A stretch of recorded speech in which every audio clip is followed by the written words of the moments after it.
వాళ్ళ ఇంటర్వ్యూకి వచ్చేటప్పుడు బ్లాక్ డ్రెస్ వేసుకొని వస్తానన్నారు. సరే అన్నాను. బ్లాక్ డ్రెస్ వేసుకురావడానికి ఒక ఉద్దేశం ఉంది అని చెప్పారు. ఏంటి ఆ ఉద్దేశం, ఎందుకు వేసుకొచ్చారు అసలు? అంటే బేసిక్గా ఈరోజు ఇండిపెండెన్స్ డే. అవును. నేను నాకు ఊహ తెలిసినప్పటి నుంచి నేను స్కూల్కి వెళ్ళడం మొదలు పెట్టాక ఏ రోజు నేను అంటే ఏ ఇండిపెండెన్స్ డే రోజు నేను ఫ్లాగ్ పెట్టుకోకుండా లేను అనమాట. ఫస్ట్ టైం నాకు ఎందుకు అనిపించింది ఈ రోజు మనం ఫ్లాగ్ పెట్టుకోకూడదు. ఎందుకంటే నిన్న మొన్న జరిగిన మీకు కోల్కతాలో జరిగిన రేప్ సంఘటన తెలుసు. ఒక డాక్టర్ని రేప్ అండ్ మర్డర్ చేశారు చాలా బ్రూటల్ గా. ఒక కవి అంటారు, దేశం అంటే మట్టి కాదు, దేశం అంటే మనుషులు అని. అలాంటి మనుషులే ఇంత, అంటే అందరినీ అనట్లేదు, ఇంత క్రూరత్వంగా బిహేవ్ చేస్తుంటే నాకు ఎందుకో ఇంకా ప్యూరిటీ లేదు మన కంట్రీలో, ఇంకా స్వాతంత్రం రాలేదు అనిపించింది. అందుకే బ్లాక్ షర్ట్ ద్వారా నేను సానుభూతి తెలుద్దాం అనుకున్నాను. అండ్ వైట్ ని కాళ్ళకేసుకున్నాను కావాలని, అంతకుమించి.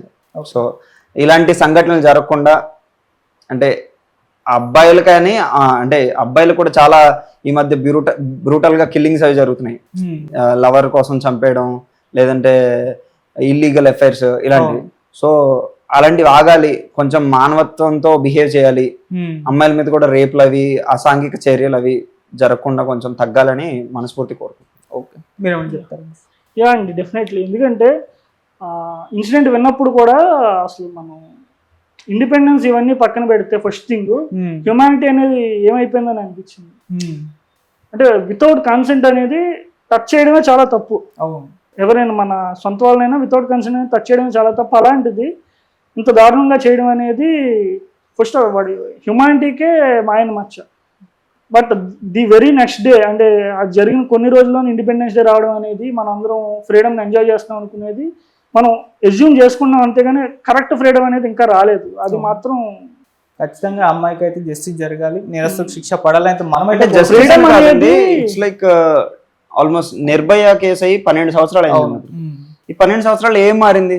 ఇంకా జరుగుతూనే ఉన్నాయి, డే బై డే జరుగుతూనే ఉన్నాయి. ఒక స్ట్రింజెంట్ లాస్ అవి రావాలి, జరిగిపోయాక మనం యాక్షన్ తీసుకోవడం కాదు. ఇప్పుడు కరోనా వైరస్ వచ్చిందని చెప్పేసి మనం ముందే వ్యాక్సిన్ తీసుకుంటాం, అంటే అదేంటి, అది ప్రికాషన్. అది అయిపోయాక మనం బతుకున్నామా చచ్చిపోయామా అనేది వేరే విషయం. రేపు జరిగిపోయాక అమ్మాయికి జస్టిస్ చేసే ఉపయోగం ఏమి ఉండదు. బట్ స్ట్రింజెంట్ లాస్ అనేవి ముందే పెడితే ఇలాంటివి అట్లీస్ట్ కొంత మేరకు తగ్గుతాయి. అంటే యాక్చువల్లీ ఇప్పుడు ఒక మనకి దాహం వేస్తుందండి, ఒక నదిలో నీళ్లు తీసుకుందాం అనుకుంటాం. నీళ్లు తాగుదామని వెళ్ళినప్పుడు నీళ్ళతో పాటు మట్టి, మశానం, కొన్ని పాయిజన్స్ ఇవి కూడా వస్తూ ఉంటాయి. సో ఇక్కడ కూడా మన సొసైటీలో కూడా ఫ్రీడమ్ అనేది గుడ్ థింగ్స్ కి బ్యాడ్ థింగ్స్ కి రెండింటికి ఈక్వల్గా ఉంది. ఆ ఫిల్టర్ అనేది చాలా ఇంపార్టెంట్. ఫిల్టర్ చేసి ఆ గుడ్ థింగ్స్ ని మనం తీసుకుని బ్యాడ్ థింగ్స్ ని ఫిల్టర్ చేయడం అనేది చాలా ఇంపార్టెంట్. అది ఇంకా సరిగ్గా జరగట్లేదు అని నా అభిప్రాయం. అంటే చట్టాల్లో మార్పు రావాలా, లేకుంటే మనిషి ఆలోచన? రెండు ఉండాలండి, రెండు ఉండాలి. అంటే మనిషిలో మార్పు ఉండాలి, అంటే చిన్నతనం నుంచి మనల్ని పెంచే విధానం ఒకటి, చట్టాల్లో కూడా అంతే విధంగా ఉండాలి. అంటే యాక్చువల్గా సిస్టమ్ అనేది మనుషులు పెట్టిందే కదండి. ముందు మనిషిలో మార్పు వస్తే తర్వాత గ్రాడ్యువల్గా సిస్టంలో మార్పు వస్తుందని ఆశిస్తున్నాము. మరి అది చిన్న థింగ్ కాదు, ఎప్పటి నుంచో ఆశిస్తూనే ఉన్నాం మనం. రావాలని మనం కూడా డిమాండ్ చేస్తాం. అంతే, అంటే వస్తున్నాయి కొన్ని, but it should be like చాలా స్ట్రెంగ్థెన్ గా ఉండాలన్నమాట. యాజ్ అన్ ఇండివిజువల్ మనం ఫస్ట్ ఏం చేయగలం అంటే మనం కరెక్ట్గా ఫ్రీడమ్ యూటిలైజ్ చేసుకుంటే సరిపోద్ది. As an individual first thing మనం చేయాల్సింది. దాని తర్వాత మనం వేరేది ఏమైనా చేయగలం. ఫస్ట్ మనం ఫ్రీడమ్ని కరెక్ట్గా యూటిలైజ్ చేసుకుంటే చాలు. నేను చెప్పినట్టు good thing and bad thing ఉంటుంది కదా, ఆ ఫిల్టర్ అనేది మనం అవ్వాలి. మ్యాక్సిమం గుడ్ థింగ్సే మనం చేయడానికి చూడాలి. ఈ ఫ్రీడమ్ని సరిగ్గా యూటిలైజ్ చేసుకోవాలి అంతే.